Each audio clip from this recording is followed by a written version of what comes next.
All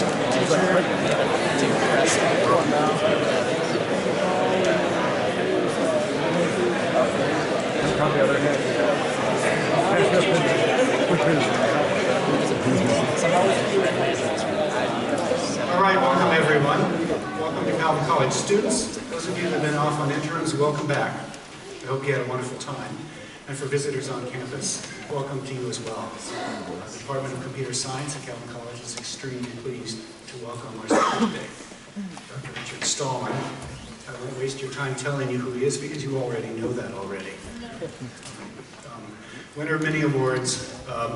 We're particularly happy to have him because of his passionate advocacy for free software, which will be the topic of his talk today, free software and your freedom.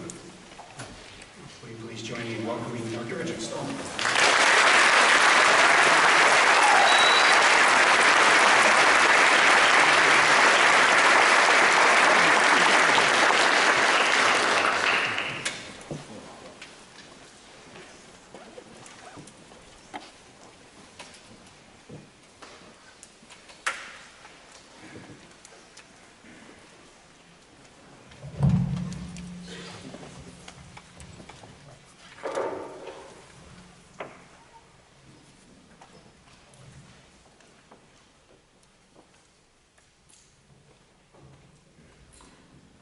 So, before I start, I have some requests for you. Well, actually, I have some requests for the people running the hall. If there could be more light on the audience, it'll help me stay awake. Thank you, because we didn't come here to sleep together.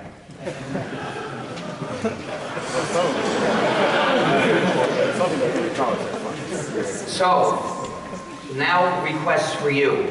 First, if you take photos of me, please do not put them in Facebook, Instagram, or WhatsApp. Those are three tentacles of the same company, which is a monstrous surveillance engine. Facebook can recognize people in a photograph by their faces or the backs of their heads. So if you put a photo in which someone appears into Facebook or its other tentacles, you are helping that company track that person. You are doing that person wrong. You should always think to make sure you are not helping create databases about people, because that's dangerous to people's freedom. So I hope you won't do that to your friends, but in any case, please don't do that to me. Second, if you want to take a photo of me with a mobile device, please make sure in advance that the functionality of putting the geolocation into the photos is turned off. Because if you release in any fashion a photo with a geolocation, you're helping to track the people in it. Also, if you make an audio or video recording of the talk and you want to distribute copies, please do so only in the formats that are favorable to free software, which means the OGG formats or the WebM format. Also, please make sure that the distribution site permits people to download a copy of the recording without their having to run any non-free software. For instance, non-free JavaScript software is found in many web pages. Make sure any JavaScript software in those pages is free, or even better, make sure that they work without any JavaScript. JavaScript turned off. And finally, please put on the recordings the Creative Commons No Derivatives license, since this is a presentation of a point of view. So, now getting to the topic, what is free software? Free software is software that respects the user's freedom and community.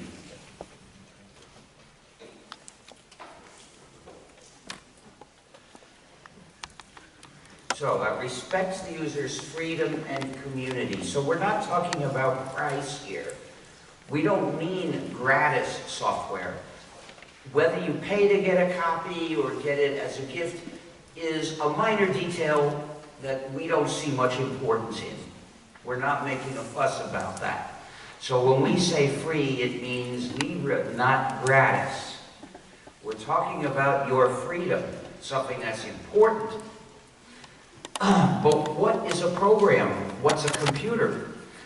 A computer is a universal computing engine, but its functioning is conceptually very simple. It only knows how to do one thing: get the next instruction and do what that says, and get the next instruction and do what that says, and get the next instruction and do what that says. Millions of times a second, it will get the next instruction and do what that says. The instructions come from a program.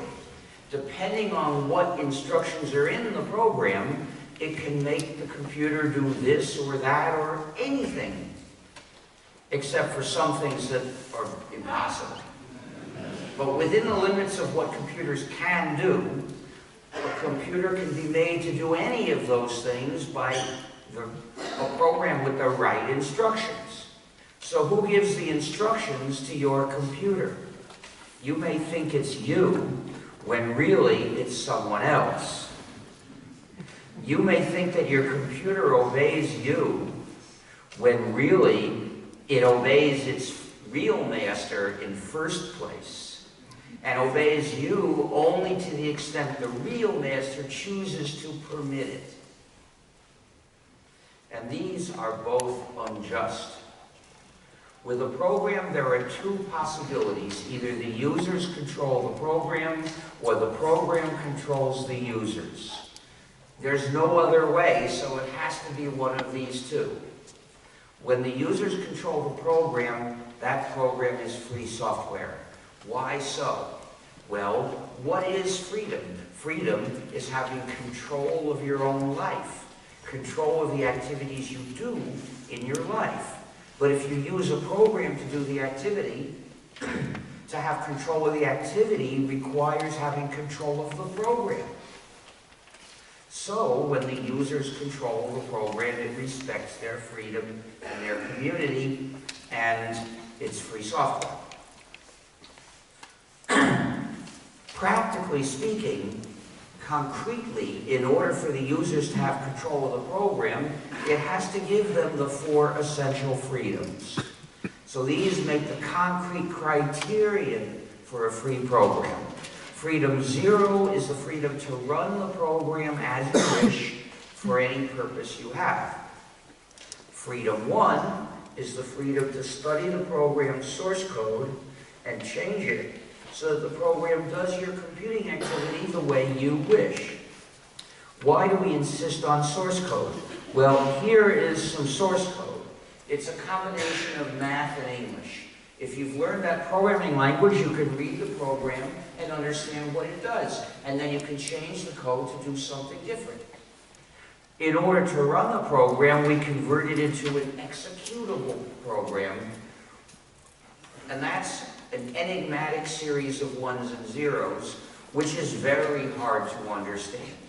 Well, I shouldn't exaggerate. If a program is this short, it's not so hard. Any programmer who wants to learn about the machine language could figure out what those 1s and 0s stand for, because there are not so many of them. But for a real program, a program whose source code might be hundreds of thousands of lines, to figure out what the executable means is tremendously hard. This job is called reverse engineering, and it's so hard that people only do it as a last resort. So, if the users are told, you're free to change this executable program if you can figure it out, that's mockery of the user's freedom. That's not really giving them freedom 1. In order for freedom 1 to be real, the users have to get the source code the same form that the developers would understand and change. Now, these two freedoms together give the users separate control over the program. That means each user is free to change the program or not. So here are 3 users that are using the program without changing it, and 1 that is changing per copy. So separate control is absolutely essential, but it's not sufficient, because there are lots of users. Most users don't know how to program. They don't know how to exercise freedom 1, because they have other activities, other skills, other talents. Not everybody in the world has to be a programmer, but almost everybody wants to use computing. So how are the non-programmers going to participate in exercising control over the programs that do their computing? Through collective control. Collective control means that every user is free to collaborate with other users to change the software and thus have control over how it works. At the top, we see a group of 3 users that are working together to change the program. The 2 at the right are directly touching the code. They must be programmers. The one on the left is not touching the code. Maybe that person is not a programmer, but does participate in controlling the program because they all 3 discuss what changes to make. This is how a non-programmer can participate in control over her computing. Now, the ones who collaborate this way are those who choose to work together. Nobody is forced to or required to. So here are 2 more users that are not working with those 3. They're using the program the way it was previously released. Why are they not working together? Well, they could have any sort of reasons. Maybe they just don't know each other. Maybe they don't like each other. Maybe it's just that those 2 disagree with the changes that those 3 are making and prefer the previous version. Maybe tomorrow they will meet each other and they'll all start working together, or not.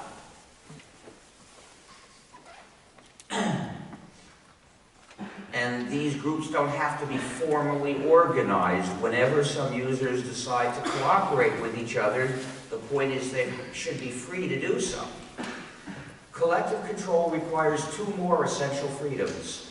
Freedom 2 is the freedom to make exact copies, that is, without changing what you got, and give or sell them to others when you wish.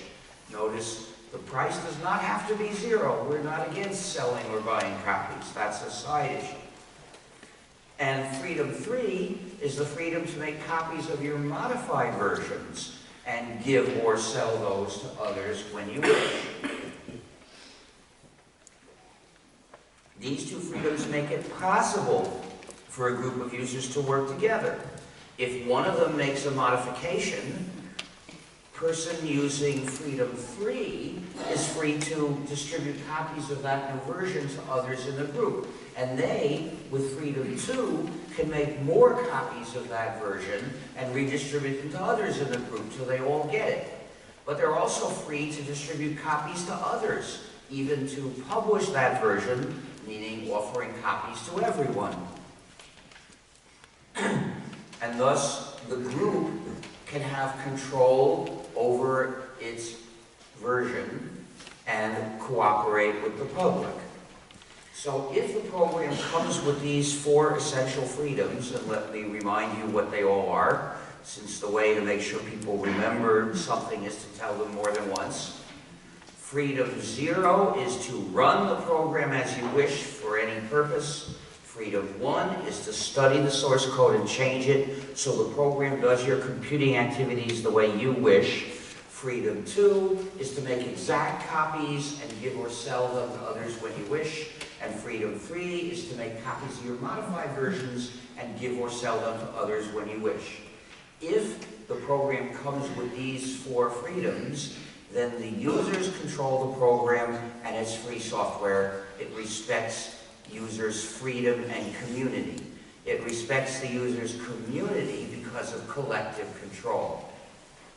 But if any of these freedoms is missing, or partly missing if it's insufficient, then the users don't control the program. Instead, the program controls the users, and its proprietor controls the program, which means that this program, because it's non-free, is an instrument giving the proprietor power over the users. That is an injustice. A non-free program, because it is non-free, is an injustice. But let me make one thing clear. If you write a program and use it yourself, it's free software. All the users, all one of them, have the 4 freedoms.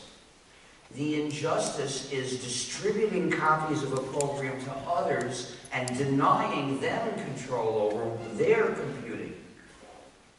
So a non-free program is one that's been made available to others in a way that subjugates them to the program's proprietor. That is what we aim to put an end to. Well, this is the basic injustice, but it leads to other injustices, usually, very frequently. You see, because the proprietor has power over users and knows it, that proprietor is subject to temptation to use the program to mistreat them, to make it malware. Power corrupts, and the power of proprietors of software corrupts them. And nowadays, that corruption is very far advanced. It is quite common in proprietary software to find malicious functionalities. The most widely used proprietary programs, the most well-known proprietary programs, are known to be malware. So what is malware? Malware means a program that is designed to function in a way that mistreats the users. So this is about what the program does. Whereas proprietary software versus free software, that's about how the program is made available to people to use. So, in principle, these are entirely orthogonal issues. But in practice, the two wrongs go together. Because with proprietary software, the proprietor has the power to get away with making it malware, and the users can't do anything. They're helpless. That's why it's so common. So what do these malicious functions do? Well, often they spy on users. This example is in the Amazon Swindle, Amazon's ebook reader, which swindles readers out of the traditional freedoms of readers of books. Well, the spying it does is total. Everything the user does gets reported, Orwellian surveillance of reading. Every so often it sends the title of the book to the Amazon servers. Even if the book didn't come from Amazon, Amazon knows the person is reading it. It also sends the page number. If the user enters any notes, they're sent to Amazon. The user highlights text, sent to Amazon.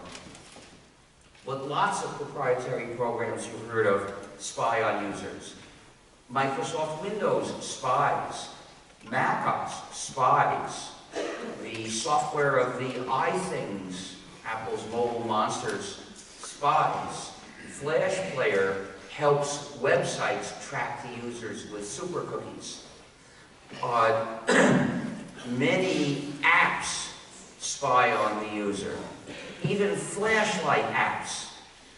Someone detected that flashlight apps were sending lots of messages to various websites. Not just one, but many. Why?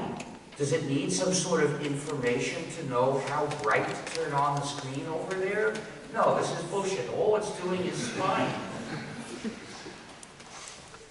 And of course, the streaming apps all spy because they're all tied to a particular web service, and that demands to know who the user is and keeps track of what the user listens to or watches. This is tyranny. This is the first reason why I say, out, out, damn Spotify. And then there are apps like Uber and Lyft, which require users to identify themselves. And then those companies keep track of where each person goes. Now, this is tyranny. This threatens democracy. If this database is collected, then you know the FBI can collect all that data at any time with a national security letter. And I'm sure it's doing so regularly. So, if the government knows who goes where, how do you have dissent? How do you organize politically without being sabotaged at any moment? This is why I will never use Uber or Lyft. I won't even ride in those cars if somebody else arranges the ride. Because those companies are so dangerous, I don't want them to get any money. I know that they are long-term threats to our freedom. And of course, those apps are proprietary software too, and that's the first reason why I'd never consider running them. I don't use proprietary software. And then there are other devices that are connected to a service, like the Fitbit, that collects data about a person, sends it to the company, and the company says, would you like to buy the data about you? I don't think it's only the user that gets offered the chance to buy that data. Lots of companies will sell, quote, anonymized, unquote, data, which means it doesn't contain the name and address. But it's easy to re-identify. Given a record with a lot of data about a person, the data brokers can buy that and then they can figure out who it is. So they reattach the data to the name and the address that was removed. So the only way to be safe from that kind of tracking is don't allow data to be collected about people. That's what it takes to protect our privacy. But there are other kinds of malicious functionalities. For instance, there's DRM, Digital Restrictions Management, the functionality of stopping users from doing things. And this is intentional. They work hard to make sure that the data, which they distributed in encrypted form, cannot be used in any other way except that they've chosen to permit. Well, this means this program is obviously malicious. It's designed to restrict people. We also call these digital handcuffs. And if you value your freedom, you'll never use a product that was designed to restrict you unless you have available what it takes to break the handcuffs. This is why I've never used a Blu-ray disc. We don't have free software that can break the handcuffs of Blu-ray discs. And I can assure you, not all the movies in the world attract me enough that I would give up my freedom to see them. So I'll always refuse to use a Blu-ray disc. But DRM is found in lots of products. The commercial proprietary operating systems all have the base for DRM. Windows, Mac OS, iOS, Android, and lots of other programs have DRM. Flash Player has DRM, the Amazon Swindle has DRM, Google just made DRM mandatory in Chrome. Chrome is a proprietary program and it's malware. It also snoops on people a lot. Then of course applications like Spotify and Netflix, they have DRM. And then there are backdoors. A backdoor receives remote commands to do something bad to the user. The user doesn't get asked for permission. Well, this backdoor is found in the Amazon Swindle. It's for remotely erasing books. Amazon can send a command to erase books. We found out about this by observation. In 2009, Amazon erased thousands of copies of a particular book, and the users, some of them were reading it at the time, and it disappeared. And what book was the target of this Orwellian act? It was 1984 by George Orwell. This sparked a lot of criticism, but most people hadn't thought it through far enough. Amazon announced it would never do this again unless ordered to by the state. Right. Not a very comforting promise. But it wasn't a promise at all. It was just something for Amazon to say to pull the momentum out of the criticism, because it had no legal force. A few years later, Amazon resumed arbitrarily erasing books without even an order from the state. Well, the real conclusion is a device that gives anyone the power to remotely erase books. That's the evil root of this. We should never tolerate such devices. Now, I think all of these forms of malware should be criminalized. DRM should be criminalized, snooping should be criminalized, backdoor should be criminalized.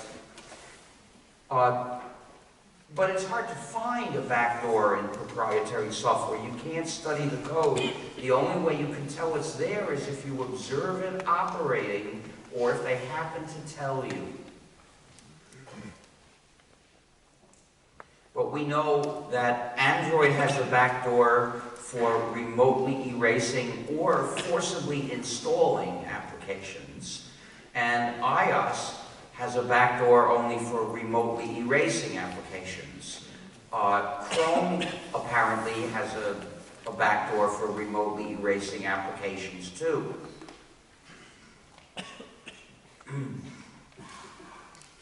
And then there's censorship. Apple pioneered censorship of applications. The iPhone was the first general-purpose computer in which users were not allowed to freely choose what applications to install. They could only install what was approved by Apple.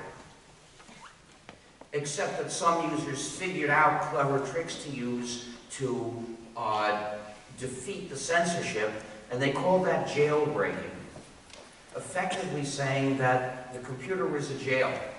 That's our term for computers with censorship of applications. They're jails. By the way, Apple started it, but Microsoft followed the same path.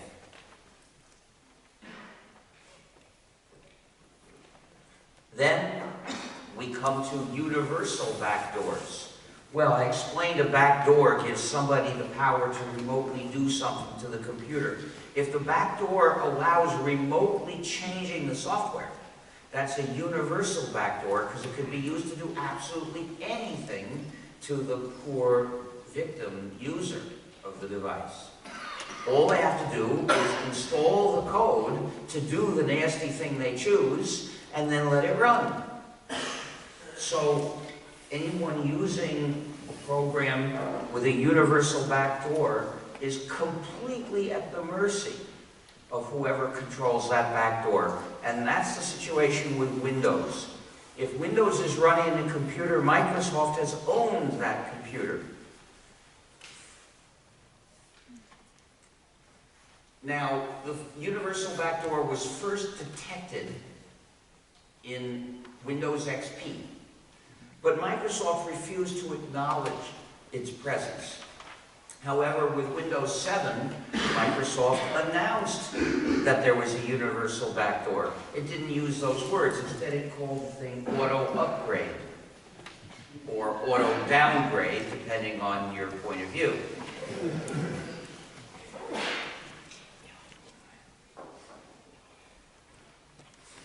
We also know of a universal backdoor in the Amazon swindle and in nearly all portable phones.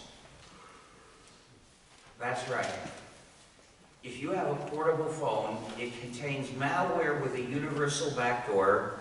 Various parties know how to remotely change the software to convert it into a full-time listening device. And once it's changed, it listens 24/7 and transmits all the conversation it hears. You don't have to talk into the microphone for it to listen to you. It can hear all the conversations in the room. And if you think of getting privacy by shutting it off, surprise, there's no off switch.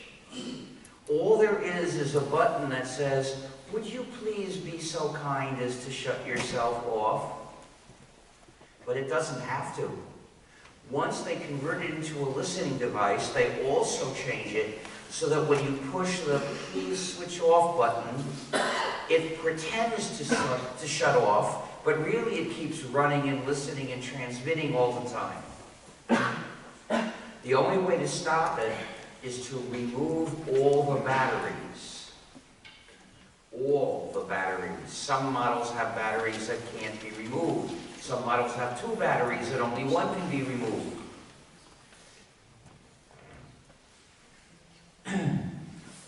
I was lucky.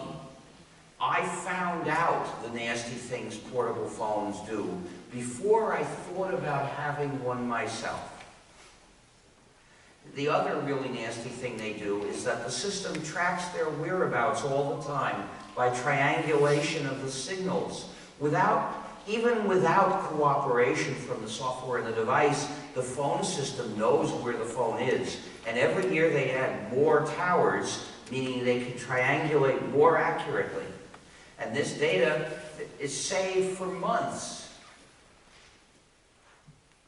Ideal for tyrants. In fact, when you put these 2 things together, a mobile phone is Stalin's dream. What would Stalin have loved more than to be able to give everyone in the Soviet Union a device that would always say where that person is and would listen to all the conversation around that person? Stalin would have loved this, but the technology didn't exist. Sad for us, it exists now. But when I realized what a mobile phone implies, I concluded it was my duty as a citizen to reject it. And that's why I've never had a mobile phone. I do use mobile phones. The mobile phone of whoever is near me, I say, would you please make a call for me or send a text for me? That way Big Brother doesn't know it's me.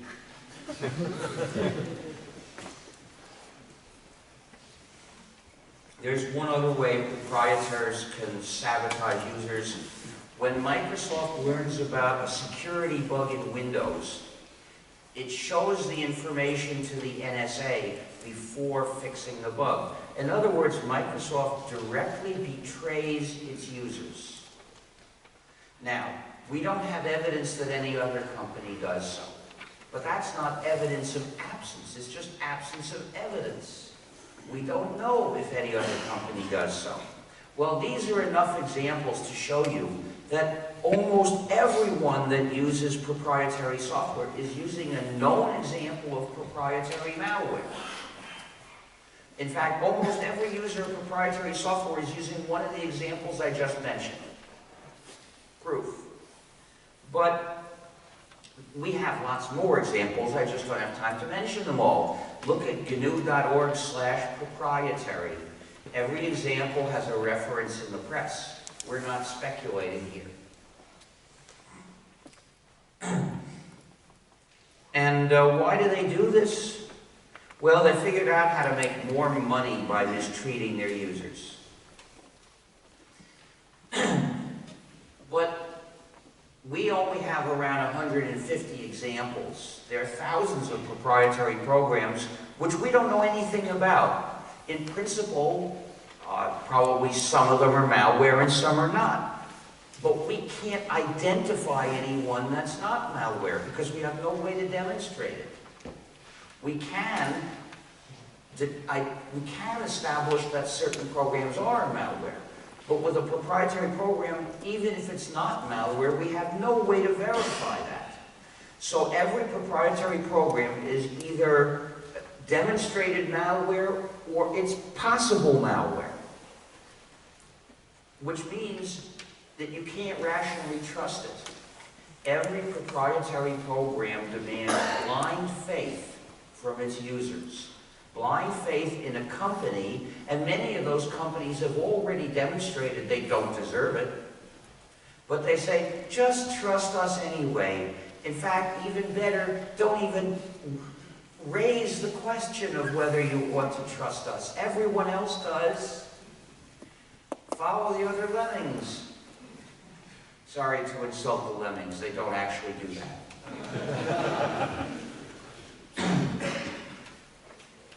So basically, you should never trust a proprietary program. The only way to have a rational basis to trust a program is if it's free software, because then the users are in control. If we contributors do anything that is nasty or even mistaken, the users can fix it.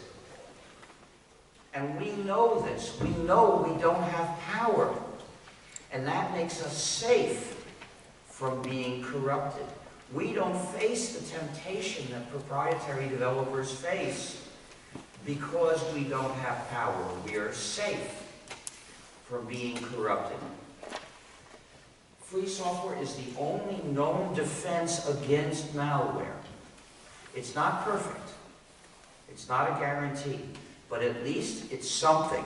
It's a lot better than being a totally helpless, defenseless user of proprietary software at the mercy of the proprietor. And they have no shame. They give talks where they describe their latest clever ways of subjugating users. So, what we need to do is escape from proprietary software, reject it, and come live in the free world. You can come live in the free world that we have built with the GNU operating system and the Linux kernel. We made it possible to use a computer and have freedom. When I started developing the GNU system in 1984, that was impossible. The computer needs an operating system or it's basically useless. It's inoperable. And all the operating systems were proprietary, so you lost your freedom before you even started to use it. I decided to change that. I said, I will write a complete free operating system with the help of whoever I can convince to help me, and together we will make it possible to use a computer and have freedom. And we did it. By 1991, GNU was mostly complete. One essential component was missing. That was called the kernel. It's a component that offers the machine's resources to other programs you use. In 1991, Mr. Torvalds started developing Linux, the kernel. In 91, Linux was proprietary software, but in 92, he changed the license and made it free. At that point, it was possible to fill the last gap in GNU by putting Linux in there, making a combination, the GNU plus Linux operating system, basically GNU with Linux added. For the first time, it was possible to buy a PC and run it in freedom. Sad to say, most people, when they talk about our system, they don't give us any credit because they call the whole thing Linux, giving the credit for our work to Mr. Torvalds. Now, he did an important piece of the job, but he started years later and he did less. So, it seems fair to me that you should give us equal mention. If you call it GNU/Linux, then you're giving us equal mention. Please treat us right and do that. GNU/Linux in principle is a free operating system, but in practice, it's usually not so. The reason is there are thousands of different versions of GNU/Linux, each one maintained by its own group of people. And they add various things to the system, and some of the things they add are free and some are non-free. Well, if they add a non-free program to their distro, then the distro is not free anymore. An operating system is a collection of programs, typically thousands of programs. Well, in order for the collection to respect your freedom, every component of the collection had better respect your freedom. If there's one that attacks your freedom because it's proprietary, then the collection as a whole attacks your freedom. Sad to say, almost all of those distributions contain some non-free software, and there are around 10 that really respect your freedom because the people who develop them care about freedom and they've made a commitment to respect freedom. For details, look at gnu.org/distros. Now, how do you make a program free software? Today's copyright law has very bad provisions. It was designed in a way that's not good for the public because everything that's written is automatically copyrighted. Even if the author doesn't think about it, it's automatically copyrighted. So every program is copyrighted, and copyright law by default prohibits copying the program, changing the program, distributing copies, and in some countries and situations it even forbids running the program, because typically running the program in many cases requires copying it into the computer's memory, and that also may be forbidden. So how do you make a program free software? It's done with a formal declaration by the copyright holders that gives any user the 4 freedoms. And that, well, once the users have the 4 freedoms, the program is free. Let me remind you what the 4 freedoms are. Freedom 0, to run the program as you wish. Freedom 1, to study the source code and change it so it does what you wish. Freedom 2, to make exact copies and give or sell them to others. Freedom 3, to make copies of your modified versions and give or sell them to others. Well, the license is what gives the users the 4 freedom. It makes the program free. Without a license, the program is automatically non-free. And the license had better be clearly stated. Don't write a free software license on your own. If you don't have a lawyer helping you, and it better be a lawyer who understands this field, you'll mess it up. Don't take the risk. And the license should be clearly stated on each source file so that the users are in no doubt about how that file is licensed. Because any lack of clarity will eventually mean users that don't know what freedoms they have. There are many different free software licenses, but to make things simple, there are 2 main categories. There are the lax, permissive, weak licenses. I sometimes call them pushover licenses, because they don't know how to say no to anything. And there are the copyleft licenses. I invented copyleft. There are also other licenses which are not either of these, but they're not as many and they're not used as much. So the lax permissive licenses say, do anything you like with this code, just leave my name on it.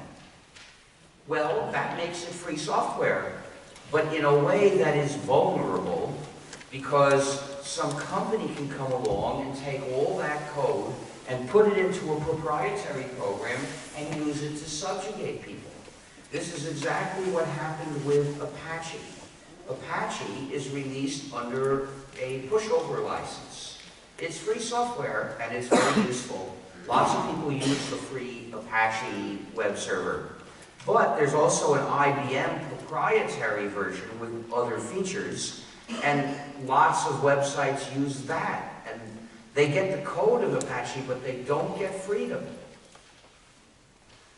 Fortunately, before I had a piece of GNU to release, I had seen this problem happen. Not with Apache. Apache was much, much later, but I'd seen it happen with another program. So I realized that if I allowed this to happen, I would fail in my goal to give the users freedom. Some middleman would put my code into a proprietary program and add some features that would attract users there, and most of the users wouldn't get freedom. So I thought, and I came up with a way to prevent this called copyleft, implemented in the GNU General Public License, or GNU GPL. Copyleft consists of a condition placed on how to distribute copies to others, whether they're changed or not. Regardless of that, the condition applies. And the condition is the entire version of the program that you are distributing to others You must distribute under the same license and with source code so that the users get the same freedoms from you that you got from me. So copyleft basically says, yes, change this, pass it along, but pass the freedom along too. You may not use my code to subjugate other people. In fact, if they did, it's copyright infringement, and once we actually had to sue a company to make it stop. Mostly they don't make us go to the trouble of suing them because they know we can. So we are using copyright for the purpose of defending freedom for all the users of our code. Proprietary developers, they use copyright and other legal methods to subjugate people. We use copyright to protect users' freedom. That's what copyleft is for. And the result is, in many cases, that companies contribute to the free version. If a company wants there to be a certain improvement, and copyleft stops the company from making a proprietary version, what's the next best thing? Contribute these features to the free version. And often they do. Well, if all the software on the computer... Oh, by the way, if you develop any software or software documentation or anything else that you're thinking of publishing, take a look at gnu.org/licensing/license-recommendations.html, which explains how we recommend you choose the license based on the circumstances. Our recommendations vary with circumstances, you'll see. That directory /licenses has lots of other information in it. Well, once all the software in your computer is free, there's still a danger you'll end up running non-free software in the process of browsing the web. Many web pages contain programs. They're typically written in JavaScript. And these programs come with the web page, they go into your browser, and they run in your computer. These programs can be free or non-free, like any other programs. Some of them are free, but most are not. And they can be malware, too. So, to block the non-free programs and malware, or possible malware, we developed Libre.js, which is an add-on for Firefox that analyzes the JavaScript programs in the pages you visit.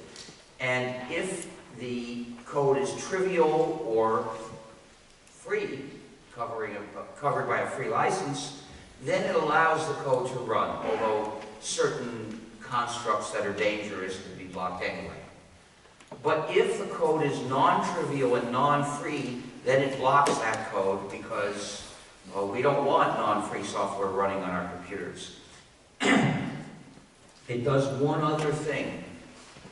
It searches heuristically through the site for how and where to contact the webmasters.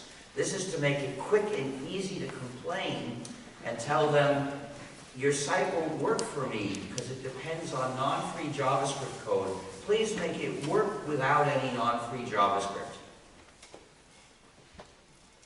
Or better yet, make it work with JavaScript turned off.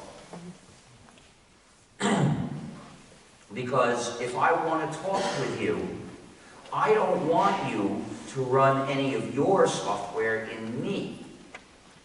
You have no right to do that. You shouldn't ask to do that. But there's another way you can lose control of your computing, which is called SaaS, Service as a Software Substitute. It's when somebody offers a service to do your computing, saying, instead of doing your computing on your own computer, how about entrusting it to my server? Well, you can't possibly have control over the software running in somebody else's server. So, if you ever use a service as a substitute for a program, you've lost control of your computing. It's just like running a non-free program. For your freedom's sake, you simply need to say no. And I never do this. I reject any service that offers to do my computing. I'll talk to servers in order to communicate with whoever runs the server. I don't mind doing that. That's not my computing. That's communication with someone else. But when it comes to my own computing activity, anything that in principle I could do inside my own computer, I won't let someone else's server get involved in that, because if I did, I would be losing control of my computing that I deserve control over. So, using a service for your own computing is equivalent to running a non-free program in terms of its effects. But actually it's even worse.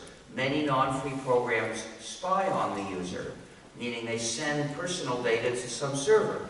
Well, to use a server to do your own computing, first you have to send all the pertinent data to the server. It's the same result. So it's equivalent to a non-free program that spies on the user. But it's even worse. Many non-free programs have universal backdoors that allow somebody to change what they do. But the server operator can at any time install different software in the server and change what it does. Now, the fact that a person can change the software in her own computer, that's legitimate. Person ought to be able to change the software in her own computer. It becomes wrong because that computer is not doing her computing. It's asking to do your computing. And that means by changing the software in the server, the operator changes how your computing gets done without asking you for permission to change it. So SAS is inherently equivalent by its structure to using SAS is equivalent to using a proprietary program which spies on the user and has a universal backdoor. So, we want freedom, but there are obstacles. One of them is social inertia, which takes many forms, but once you have the concept, you'll start recognizing them. The companies that subjugate lots of users get lots of money, and they use this money to create obstacles to escape it. For instance, there's the network effect. So lots of people use the non-free program Skype, which is designed to make it easy for Big Brother to listen to the conversations. But most of the people, if they start caring about freedom, they'll say, well, gee, I wish I could stop, but my relatives or my friends or my coworkers want to talk with me through Skype, and I haven't got the strength to refuse. What you see is the network effect. A communication system is desirable when lots of other people use it. And what it means is that every user becomes part of the pressure for other people to use it. So first of all, they're victims, but as they pressure others, they become co-perpetrators. Victim co-perpetrators is the concept that explains the ethics of the network effect. How do you overcome social inertia? With strength of will and organization. You can say no to using Skype. You can tell your friends, relatives, and co-workers, I'm not reachable this way. It's a proprietary program, I don't run it. But here are these other ways you can talk with me. You can use these programs to talk to me.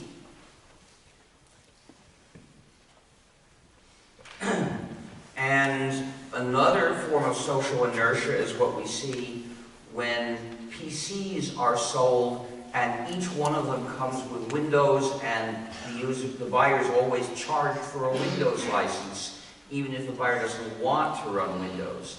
Microsoft has pressured manufacturers into signing contracts where the manufacturer has to pay for a Windows license whether they ship the machine with Windows or not. Well, these contracts ought to be illegal because they allow big companies to exploit their market positions. Even if we forget about the freedom issues, the injustice of Microsoft Windows as non-free and malware, from sheer simple competition logic, we want to make sure that companies can't exploit their market positions that way. But we don't have much power anymore in the US in keeping competition going. And another form of social inertia, you'll see schools that say, we have to teach Windows because businesses want to hire Windows users. And the businesses say, we have to use Windows because the schools are graduating people that use Windows. So each one's saying, we can't change until the other one does. More social inertia. Of course, it's the schools that have the responsibility to change. They have to change because it's the right thing for society, never mind what those businesses want. Anyway, whenever those companies show up on campus, they should meet with a protest, whether they're selling or recruiting or what. Another obstacle is the term open source. Open source was started in 1998 as a reaction against the ethical ideas of the free software movement. That term was coined by people who like the free programs but reject the free software movement. They didn't want to have a movement. They didn't want to talk about right and wrong because they wanted to win support from amoral executives. So they said they better not mention anything that might make an executive feel uncomfortable. Like, this is right and that's wrong. Never say that to amoral businesses. So they rejected our values of freedom and community, at least in what they said, and they started appealing only to practical convenience values. They constructed a different form of discourse that only referred to convenience values. So we say, if you develop and distribute a program, it's your moral duty to let the users change and redistribute the program for their freedom and community's sake. But the open source people, instead, they say, if you develop and distribute a program, it might be in your practical interest to let the users change and redistribute it, because then they can improve the code quality. Look at the difference in values. For us, freedom and community. For them, code quality. Can't get a deeper difference than that.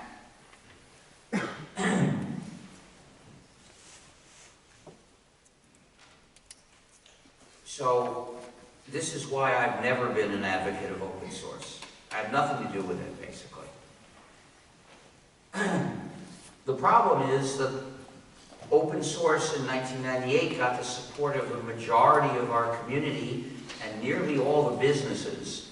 Then the politicians and the journalists followed the money, and so they almost always talk about open source. They talked about our work and described it as open source, which gave people the wrong idea of where I stand. Most people who have heard of my work, A, they think it's Linux, which it isn't, and B, they think I stand for open source, which I don't. This is misinformation. Now, if people support open source, well, maybe it's still a free country. They have a right to support that. But they're misinforming people if they lead people to think I support that. I don't. And yet, most people think I do, if they've heard of me. And I get messages every week from people who say they really appreciate what I've done for open source, or they want to work with me on some open source project. And I have to explain to them that I'm not in favor of that idea. I have to do it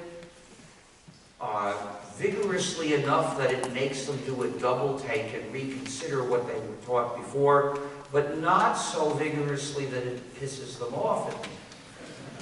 It's a difficult balance between the two possible ways it can go wrong. I've even seen articles that call me the father of open source.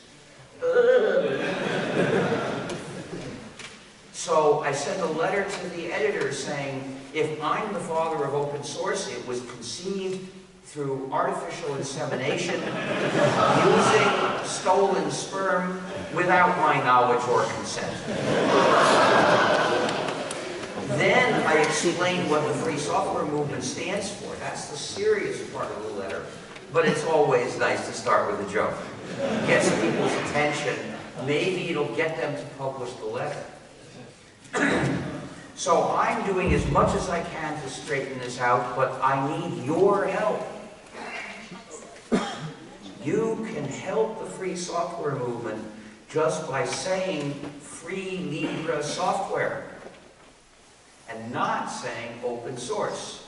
If you want to help as much as possible, never say open source, only say free software. Especially when you're talking with other people that are saying open source. Show that you have different ideas by saying free Libre software, and that it's a matter of freedom. Because this is the way, because if they're saying open source, chances are they're going to mention only practical advantages and disadvantages of the alternatives under discussion. So when you say free software, you can say also, people's freedom is at stake here. It would be wrong to use that so-called alternative because it would disrespect people's freedom and community. We have to do the right thing. But unfortunately, nowadays, the major media and even the tech press hardly ever mention free software, so we have to tell people that there's a free software movement. And that's what you help when you use the term free software. And if you want to make a really big and important contribution to the free software movement, become a free software speaker or writer. Write or speak about these issues, about what's needed for freedom, and you will be helping to teach other people to think about freedom. Another obstacle is when the specs of the hardware are secret.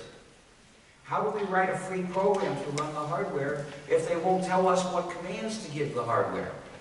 And this is quite common. So they say the manufacturer wants to sell you the product and refuses to tell you how to use it. Instead they say, here's this proprietary driver or proprietary firmware blob, run it and shut up. But we can't run it. We won't install non-free programs in our computer. So what we have to do is reverse engineering. We have to figure out what those commands are by studying the interaction between that driver or that firmware and the hardware. And once the reverse engineer figures out what the commands are, then by writing that down and giving it to someone else, well, there are lots of people who can write the replacement free software once we know what job it has to do. So if you want to make a really important technical contribution to the free software community, do reverse engineering. This school, if it teaches anything technical, should be teaching reverse engineering. It's an important field for making progress. It's also a lucrative career. There's every reason to teach it. There are not many people who do it, and there's a lot of demand for them.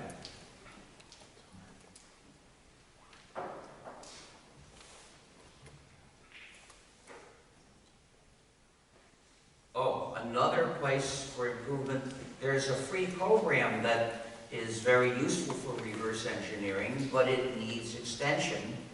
It's called Radare 2, and there are more features it needs. So help that. You're helping the community. Speaking of schools, all schools of all levels, from nursery school to university, and adult education. All educational activities should teach exclusively free software. And by teach, I don't just mean with formal lessons. I mean bringing software to the students for them to use it should only be done with free software. And the school should also teach specific reasons why it has that policy. It shouldn't seem like a mysterious, arbitrary decision. There are reasons for it, and the school should teach those reasons. Basically, schools have a social mission to educate good citizens of a society that is strong, capable, independent, cooperating, and free. In the software field, that means graduating skilled users accustomed to free software, ready to be good citizens of that society. But the school should never teach the use of the non-free program, because that's implanting dependence in society. Teaching a non-free program is like teaching people to smoke tobacco or some other addictive drug.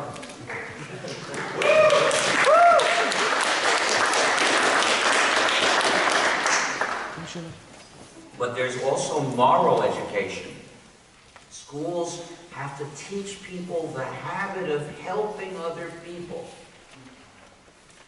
So every class should have this rule. Students, if you bring software to class, you may not keep it for yourself. You must share copies with the rest of the class, including source code, in case someone wants to learn. Because this class is a place where we share our knowledge. Therefore, it's not permitted to bring proprietary software to class. But the school has to set a good example by following its own rule. So the school should only bring free software to class and should share copies, including source code, with whoever wants copies, with one exception: the exercises for reverse engineering. Obviously, you don't want to publish the answers to the exercise until the students have submitted their work. In this case, the source code is the answer. So then you offer the source code once they've handed it in. But there's another reason, which is for the sake of education of programmers. You see, every program embodies knowledge.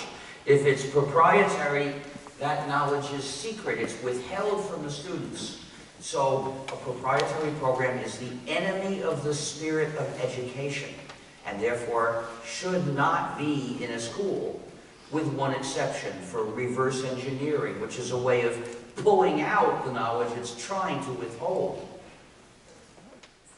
But a free program offers its knowledge to the students. It supports education in an essential way. How do you learn to write good, clear code? By reading lots of code and writing lots of code. It's like learning to write good English. But only free software offers the chance to read the code of large programs we really use. Then you have to write lots of code. To work on large programs, you have to write lots of code for large programs, but you've got to start small. What does it mean to start small working on code for large programs? It doesn't mean writing small programs. That's not even starting. No, it means writing small changes in existing large programs. And only free software offers you the chance to write changes in large programs we really use. I'm going to be finished in like 5 minutes. Every school can offer students the chance to master the craft of programming if it is a free software school.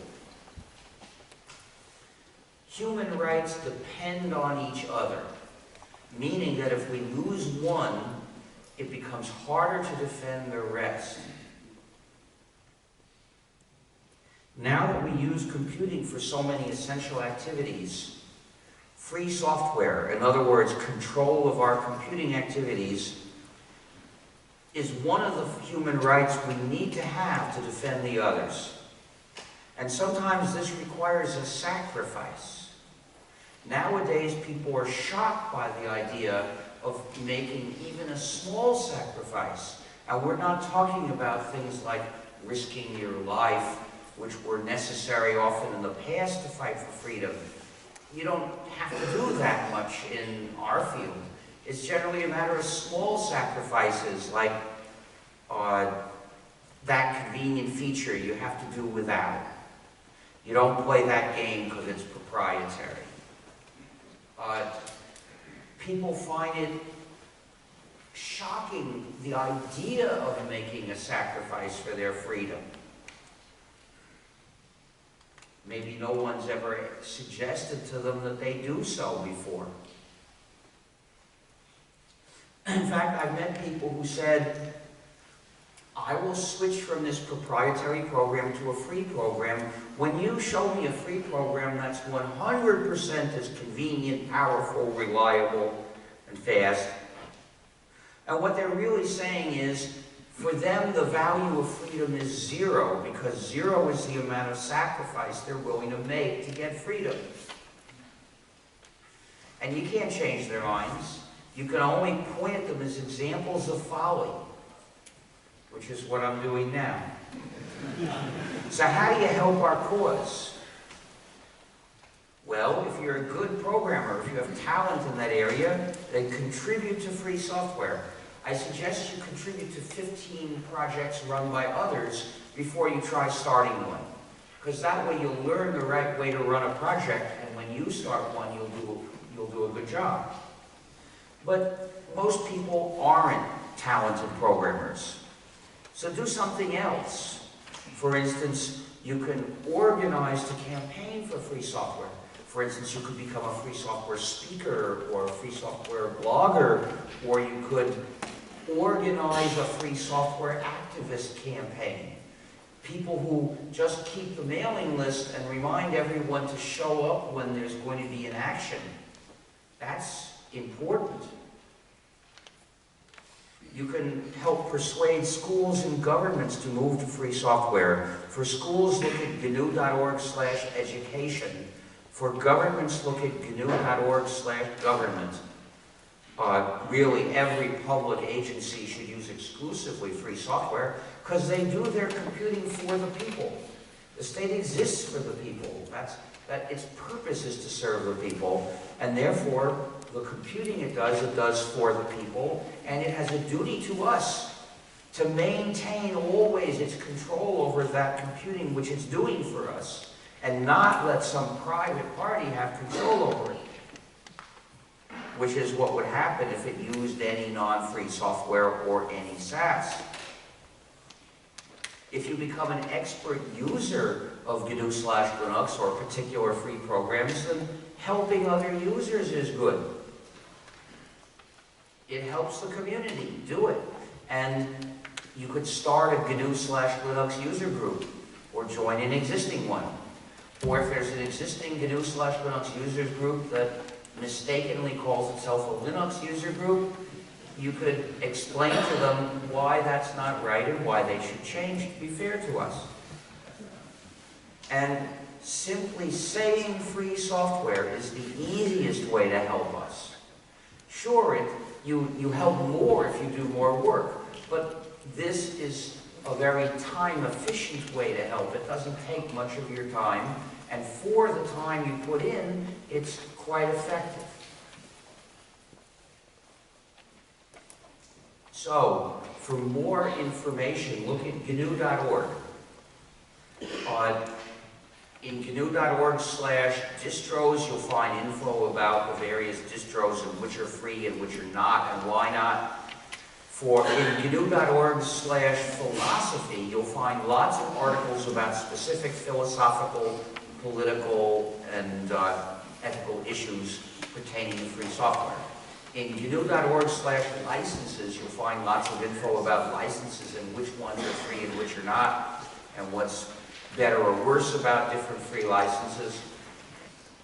In gnu.org/GNU, you'll find the history of the GNU project. In gnu.org/help, you'll find other ways to help the GNU project, because I could only list a few of them here. There are a lot of other kinds of work we need that involve different kinds of skills. There will be something that you can do. Also, there is gnu.org/proprietary, where we list the examples of proprietary malware. We also have the site fsf.org, where you can find lots of resources for using, developing, and distributing free software. You can find some political pressure campaigns you can sign, and you can also find our shop where you can order various things You can become a member of the Free Software Foundation there. We need the support of members. And you could also make donations. But you can also make donations on the table out there. Any size of donation we will be grateful for. You can also become a member paying cash because I'm here. You can fill out a card with your data and give me the membership dues in cash, and I'll get you made a member.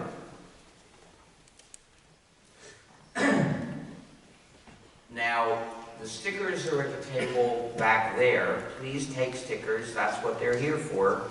Put them in places people will see them and you will be helping the cause. Outside we have the merchandise, which is not gratis, such as my book of essays, Free Software, Free Society, and shirts, hats, and socks, and buttons, and lapel pins, and the metal stickers that say gnu+linux inside. And then there are the stickers that say Run GCC. And where's the nearest ATM?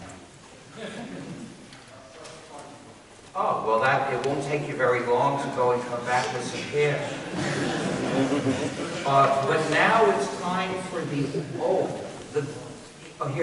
now it's time for the auction.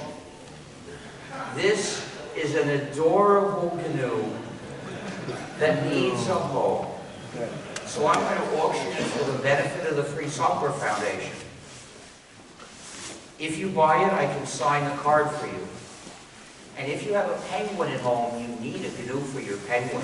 Because, as we know, a penguin can't hardly do anything without a GNU. There should never be a penguin without a GNU. It's a pity when there is. So, when you bid, please wave your arm and shout the amount you're bidding as loud as you can. Don't wait for me to look at you before you shout. No, shout so I'll look at you. And keep shouting until I see you. 100. Ah, nice. But I've got to finish telling people that you can pay with cash, with a check to the Free Software Foundation, or with a credit card, which is a little bit complicated, or with Bitcoin if you have something here to make the payment with. And so, okay, I've got a bid of 100, so have I got 110 for this adorable GNU? I've got 100, do I get 110? 110 for this adorable GNU that needs a home. 110 for the Free Software Foundation to defend freedom. Do I get 110? Last chance to bid 110 or more for this adorable GNU. Last chance to bid 110 or more. Did you just bid? You raise your hand.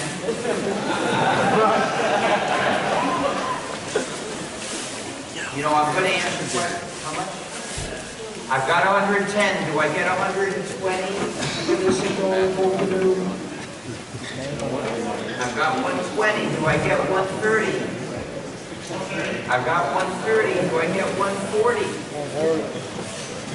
I've got 130. Do I get 150? How much? I've got 140. Do I get 150? I've got 140. Do I get 150? 150 or more to the Free Software Foundation to defend freedom. Do I get 150 or more? Last chance to bid 150 or more. Last chance to bid 150 or more. Going. Gone for 140.